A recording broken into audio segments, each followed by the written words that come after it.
Hey y'all, you know that I had gave up on Love and Marriage Huntsville, but you guys, I watched it this Saturday, and boy, oh boy, we gonna dive in.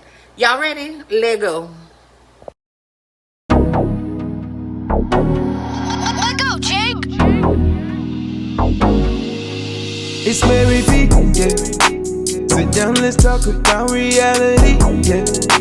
Tap in and get everything you need, yeah. Come chase some knowledge with a real MVP, yeah. It's Mary B.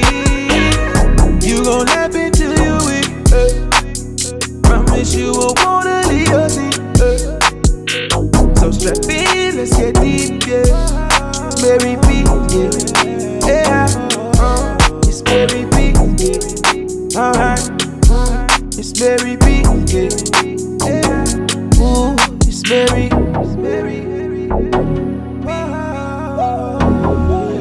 Mary B, yeah.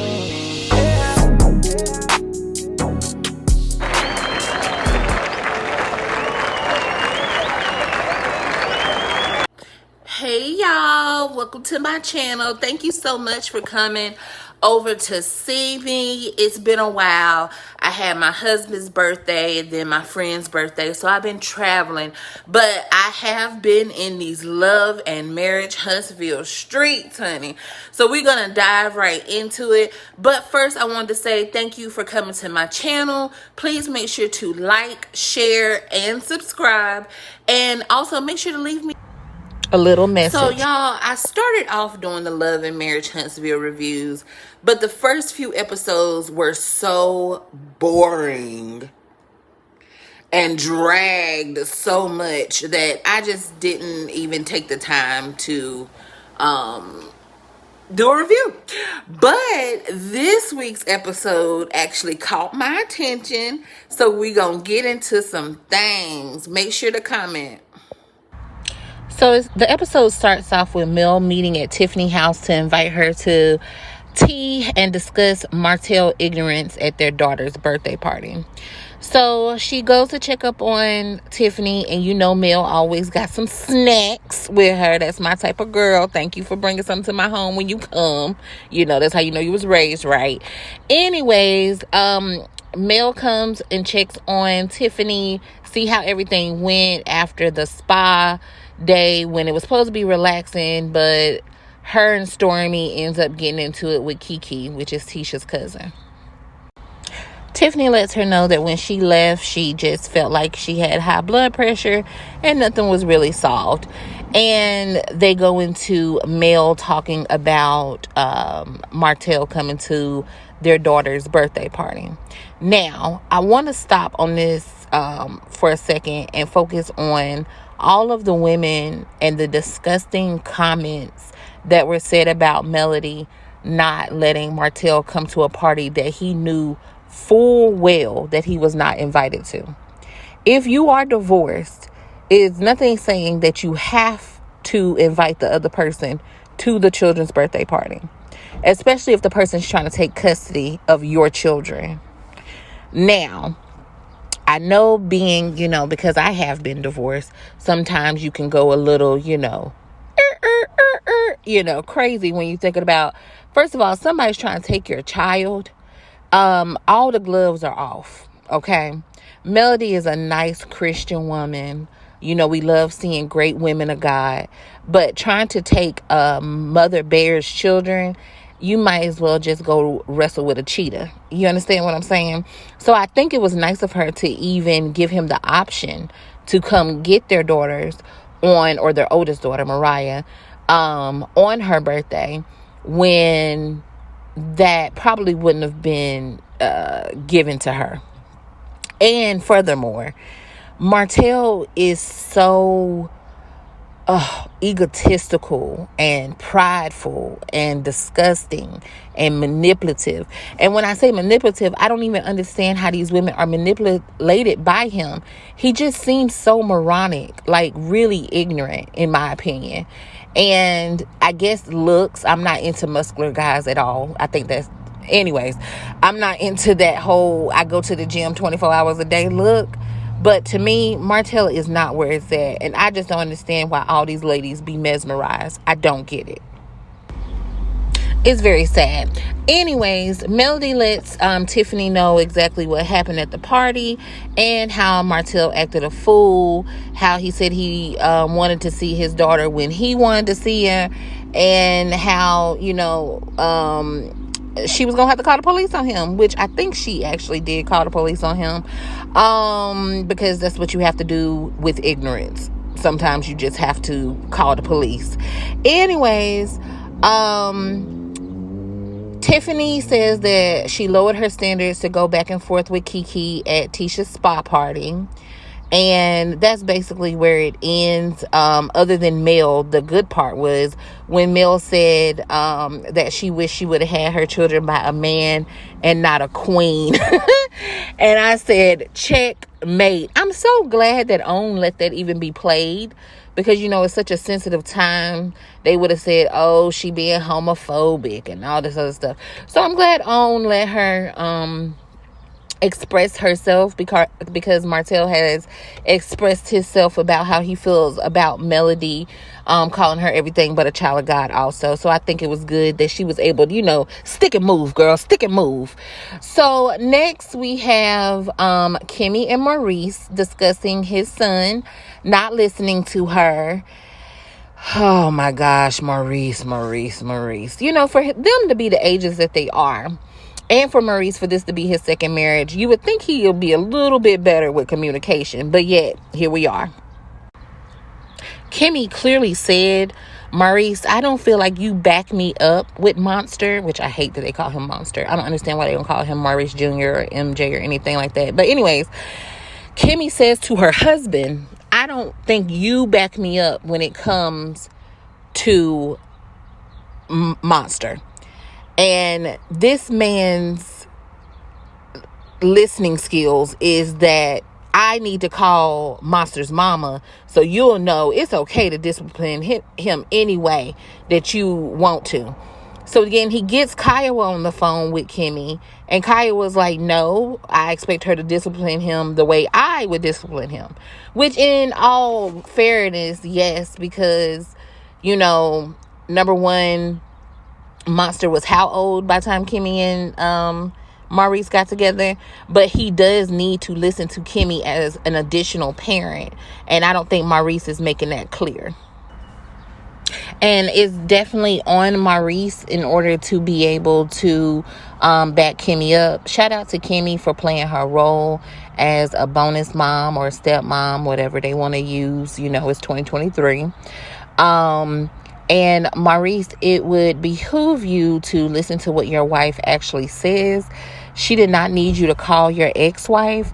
She needed you to say, you know what, Kimmy, if Monster's not listening to you, I'm going to talk to him. I'm going to pull him to the side and let him know that your opinion and what you say goes just as much, if not more, than what I say. So Maurice, there you go. There's a little bit tidbit for you. That's free. Okay. That's what your wife was looking for you to say. Okay, I got you. And you know what? I'm going to talk to Monster and we going to nip this in the bud. She didn't need for you to call another woman to say how to handle y'all household. That was very ignorant. And you seem like such a smart man, So shout out to Kimmy again for being a great stepmom. Next up, Stormi and Kiki. This is going to be real quick. Kiki and Stormi link up to do something called a Reiki or Riku or Rake It. Something with stones and energy and stuff, child. Anyways, Kiki, something that was funny that I'm gonna mention during this foolishness was Kiki said, am I able to send the energy with my hands like I do it? It made me think of Street Fighter, but I thought she was hilarious. I really actually like Kiki. I think she is so funny. But Stormi and Kiki talk about not being Kiki tells Stormi that she's not ghetto, and then Kiki talks about Tiffany getting on her nerves during the spa party. Stormi said that she told her husband that Tiffany didn't want her baby to look like Kiki, And Kiki didn't even cuss her out. So that's all I can say about that scene. I'm glad they were able to get some shine, being the two new girls. And that's only because I'm not a hater. That scene was so unnecessary. But I just wanted to say that I'm glad that they got a chance to shine. Maurice and Martell link up at Maurice's office space, which he is renovating. They discuss Martell credit scores going up. And of course, Martell could not go 24 hours without mentioning Melody. He tells Maurice that Melody kicked them out of the girl's birthday party unsolicited. Of course, he doesn't mention him yelling at her mom or any of the other gross, disgusting, deplorable behavior that he displayed at the children's birthday party. And then Maurice lets him know about what's been going on with Monster and his recent behavior with Kimmy and not listening. Martell said that spoiled kids are worse. And that is literally the only thing this episode that Martell has said that I have agreed with, being having spoiled children myself. I know that it is different. They are raised totally different than us, and we spoil them because we want them raised totally different than us. And then we be surprised at how spoiled they are and why they are acting out. Martell, something else that was very interesting, which I heard Melody mention in a previous episode when she let him come to Destin, was Martell did say that he had no one to push him as a child and that he had to self-motivate, which that could anyways. And he said it was just him. He ain't have nobody growing up. So how do you think that Mama Marlene is going to feel when she, I'm sure she's already seen it, but how do you think she felt once she heard her son say that, when she normally, Mama Marlene goes so hard for Martell that I believe that she wasn't there for him growing up. Like, I feel like it has to be guilt. Has to be. The best part of the episode was Mel's tea party. What was so beautiful is we did get to meet Nell finally. Well, not meet her because we got to meet her last episode, but we got to see her more, and she did get the story popping. Okay. What sticks out is Miss Betty, who is Stormy's mom, being ignorant. Also, Stormy cursing profusely, which was very unprofessional and classless. I hate when someone is trying to teach you something and they're taking time out their day and it's always one class clown that's like, what did I do? This is just who I am. This is how I am. This is what I do. And how is that working for you, Stormy? How is you cursing, being unprofessional and classless working for you and your business, sweetheart? I felt like she was wasting that woman's time, the one that was, helping them with their etiquette and how to speak. And then the thing that pissed me off is that she asked the lady, well, what can I do about my cursing? And when the lady say, well, when you curse, that means that it's like you ran out of vocabulary. And for her to say like, no, I just like using curse words. So if you don't feel like it's a problem, Stormy, why did you even ask her? And what pisses me off about Stormy is because I myself was born in Mississippi. My mom is a Mississippi woman, and I claim Mississippi.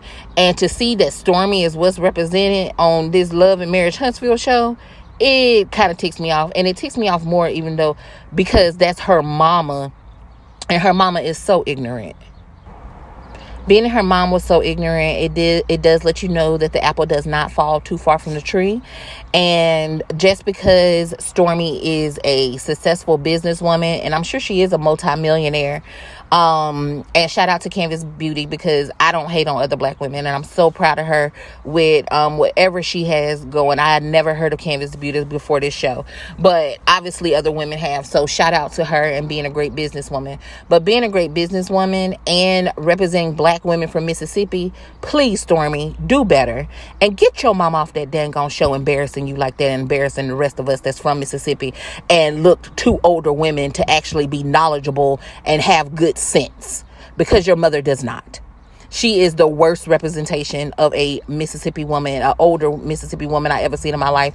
And I was very embarrassed. And you should definitely be embarrassed. Anyways, Stormy Mama and her braids looked Melody in the eyes and told her that she didn't like how Melody did not come to her daughter's defense, and that's why she has a issue with Melody, which seemed like a bunch of lies. It seems like she's jealous of Melody, along with her, I was going to say something rude, along with her daughter, her beautiful daughter. So that whole scene made me upset, and I wish like Mel would have her mom or an older auntie, somebody that could snatch them up real quick with her.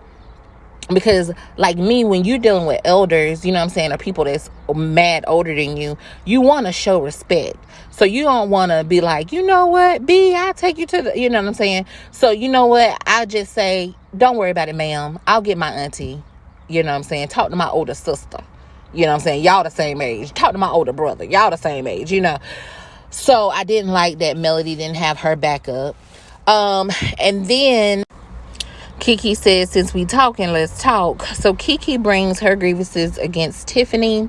One of the things that sticks out that she did talk about was she felt like Tiffany should not have jumped into her and Letitia's business. Now, this I do agree with, because Tiffany has said several times that she didn't grow up with any family.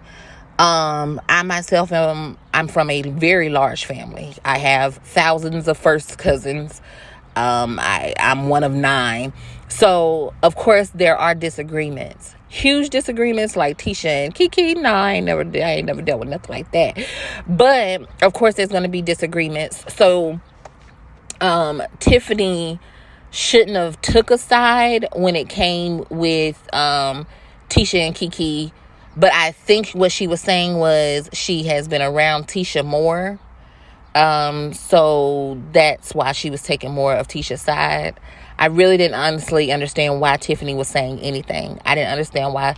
Well, Stormy came at the spot because they were talking about her. But Tiffany, I don't know where that came from. I guess she was like, hey, I'm not about to have this baby. And then y'all try to kick me off the show because me and Lou, with his fine stuff, I love me some Big Lou. That y'all not about to kick me off this show once I had this baby. We got checks to clear. But that was basically the episode, you guys. I don't really know what to say other than, Kiki, you shouldn't have told Tiffany that, you know who your daddy is. That was a dig. Even though you were just speaking facts, you do know who your father is. And Tiffany, hopefully this season we can find your daddy and your mama and really help you. Y'all, check out the comments. Write me a comment. Make sure you like, share, subscribe to my channel. Thank y'all so much for chilling with me, and I hope that everybody have a great night.